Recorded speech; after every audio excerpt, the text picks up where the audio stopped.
you have, at least in Toronto, you have right in the heart of the community a weekly rally that is escorted by the Toronto Police Service, where they are expressing their hatred for the Jewish homeland, and people who celebrated the October 7th Hamas pogroms, the largest massacre of Jews since the Second World War. How is this? This is intolerable.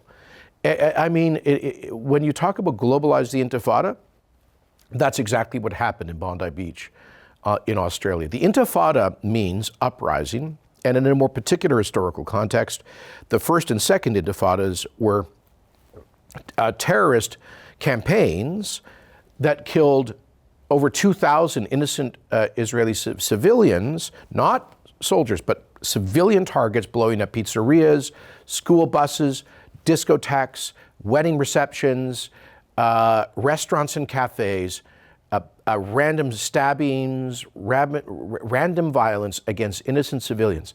That is what is meant by Intifada. That is what happened at Bondi Beach. And what I fear is that's what may happen here in Canada, particularly because we've given so much space in the public square to this kind of hatred.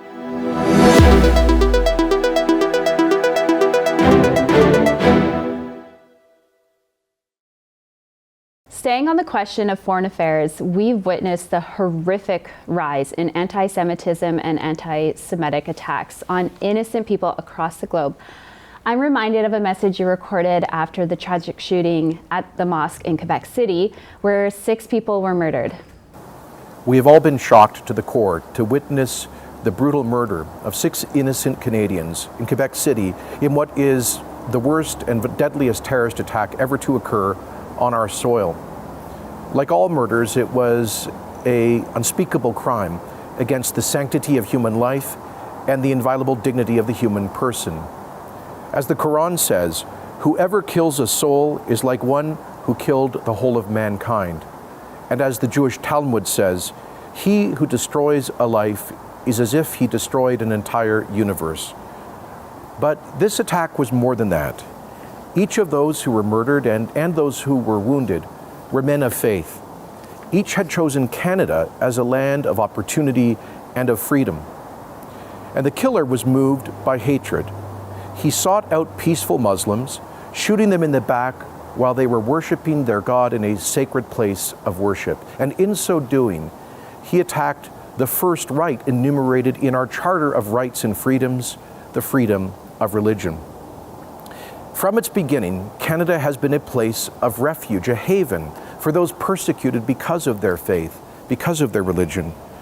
So in a certain sense, this was an attack on all of them, on all of us who exercise those freedoms. It was an attack on all people of faith and those who in conscience have no religious faith.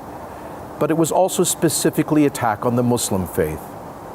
So at this time of great sorrow and anxiety for Canadian Muslims, I hope that all of us will find some small way to express a gesture of solidarity, of kinship, of friendship and support for our Muslim neighbors and fellow citizens. Alberta has always been a welcoming home for Canadian Muslims. You know, in fact, the first mosque in Canada, the second in North America, was built in Edmonton in 1938.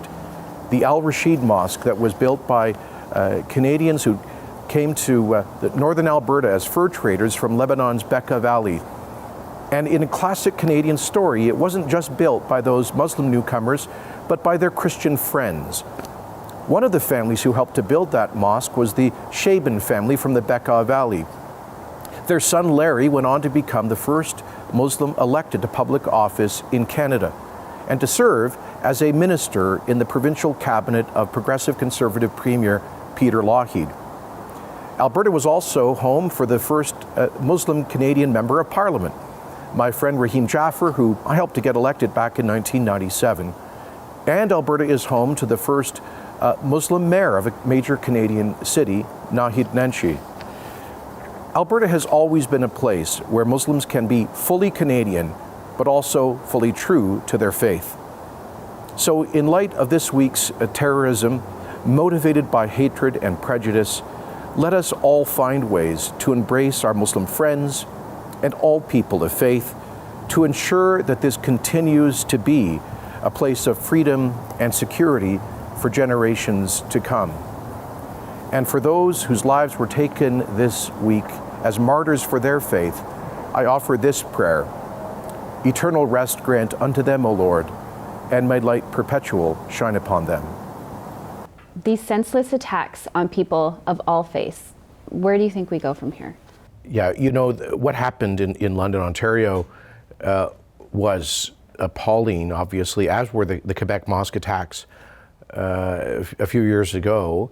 And this is the kind of thing that can happen when hatred is allowed to develop in our own liberal societies. I think there is a kind of naivete in our liberal societies that we imagine we pride ourselves on our tolerance to the point where we sometimes ignore intolerance in our midst. Obviously, that has been experienced by the Muslim community in those cases here in Canada, but by the Jewish community everywhere, and most poignantly in Australia this past week. I think there is something unique about anti-Semitism, hatred directed at the Jewish people, because historically it is the most durable and pernicious form of hatred in human history, obviously demonstrated by, at its worst, the Holocaust.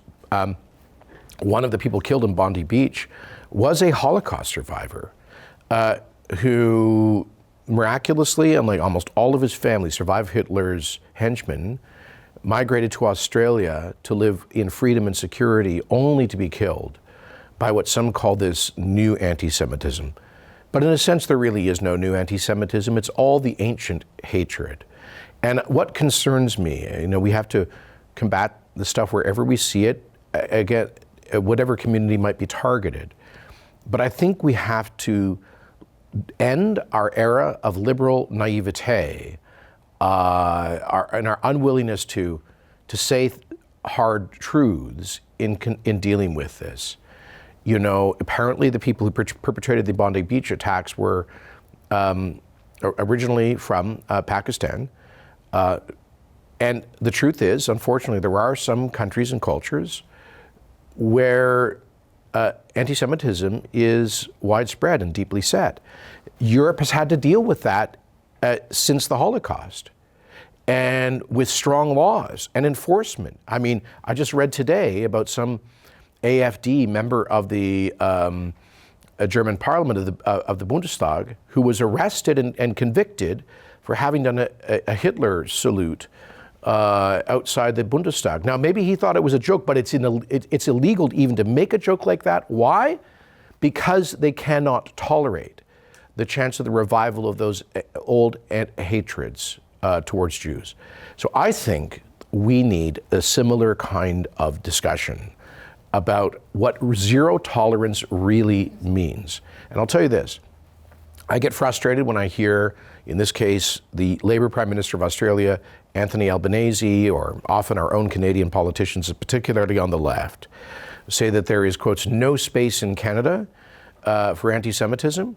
Well, the truth is, there is space in our liberal societies for anti-Semitism, too much space. Space that's been created in part by a lack of proper immigration screening and the imposition of a duty to integrate, space created by the left's academic obsession with ideas like decolonization, critical theory, and intersectionality, which have given an intellectually respectable veneer to anti-Semitism. Space created by the Canadian, Aussie, and other governments recognizing a non-existent Palestinian state, which I think effectively rewards Hamas and the Jew haters. Space that has been created by actually funding anti-Semitic organizations here in Canada, and I could go on. So I think enough of good intentions, enough of the era of sort of what I would call liberal naivete and wokeness and political correctness, which have misdirected us from dealing with the very hard reality that there are some cultures that continue to transmit intergenerational anti-Semitism. That's what ultimately was the historical context for the Holocaust. It's what's the historical context for the constant efforts in the Middle East to eliminate the Jewish homeland And it is part of the context for these violent expressions of anti-Semitism in modern liberal societies. I agree, enough is enough. Here in Canada, we've seen mass hoodlums marching through Jewish neighborhoods in our cities. What should the government be doing to protect Canadian Jews and Canadians in general from these extreme zealots? Well, as I was saying, we have to stop this kind of naivete, this fear of offending people by telling the truth. And the reality is that over the past 2 years, we have seen mobs taking control of streets, public parks, public facilities, screaming, globalize the Intifada, waving flags of banned terrorist organizations that are Hamas or Hamas adjacent, and deliberately going sometimes right into the heart of our Jewish communities.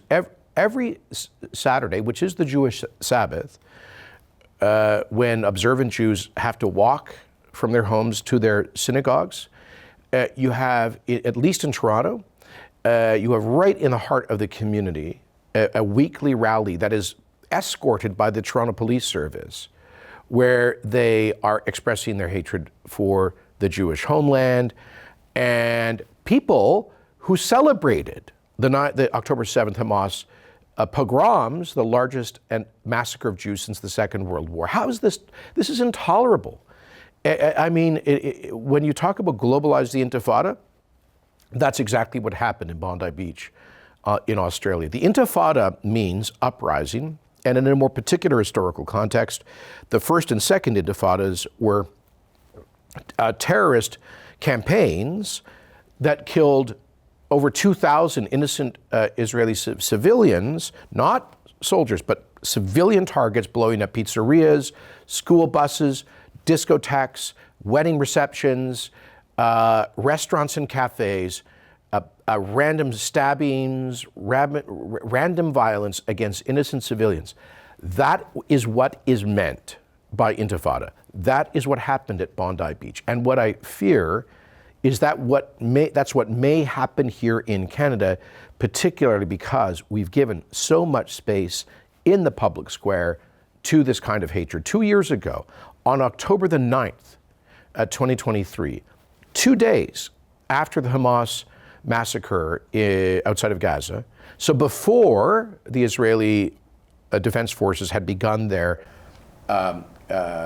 military action in Gaza, so before any military action in Gaza, there was a mob outside the Sydney Opera House where people were chanting, "Gas the Jews, F the Jews." Now, that is the same city of Bondi Beach. So I think there's a direct line between tolerating this vile anti-Semitism and people actually acting it out. We can't let that happen here. No, we can't. I'm going to turn for a moment to the future of the Conservative Party and the role of the Conservatives who maybe weren't born in Canada or their parents weren't. There are now 6 MPs named Gill, more than the number of MPs from Prince Edward Island, and dozens of MPs with roots in countries across the world. If we are going to form government, we need to be winning these cities and the suburbs in places like Toronto and Vancouver and Montreal. What's your message to these Conservatives? Well, I spent a large part of my life working as the primary ambassador of the Conservative Party and Harper's Conservative government with our cultural, ethnic, and New Canadian communities, because I always believed that, broadly speaking, newcomers are natural small C conservatives. They very often in the past didn't vote that way, partly because conservatives didn't bother to create relationships of trust within those communities so that we could communicate our message of shared values. Shared values around economic aspiration, economic freedom, home ownership, entrepreneurship, low taxes, low regulation, law and order, tough on crime policies, a principled foreign policy, recognizing parental authority in the education of children, school choice, and so on. So it seems to me that the vast majority of people who come to this country, in the decision to come, they demonstrate that they are risk takers. They are entrepreneurs. They're willing to leave behind what is familiar and sometimes a comfortable middle-class life in their homes in order to start from scratch in a strange new country That is admirable. There's a certain kind of, as I say, entrepreneurial instinct in that. And new Canadians are twice as likely as people born in Canada to start new businesses. Again, that entrepreneurial fire, that work ethic that we know famously amongst many immigrant communities. People did not come here to live in communities riddled by crime. They came because they believed Canada was a safe country that doesn't tolerate crime and social disorder. So I'm saying that on so many, in terms of, let's call them moral cultural issues, drug legalization and respect for the family and all of that, religious freedom, the vast majority of new Canadians are, I think, natural, intuitive conservatives.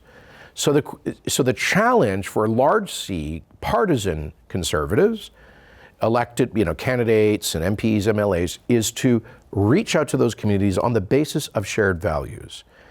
And obviously, look, I'll be blunt with you. When I started that work, I would often hear people say, well, we agree with you on these issues, but we never met a conservative before, or we heard that you guys were racist or anti-immigrant, you didn't like our community. So a lot of the work requires constantly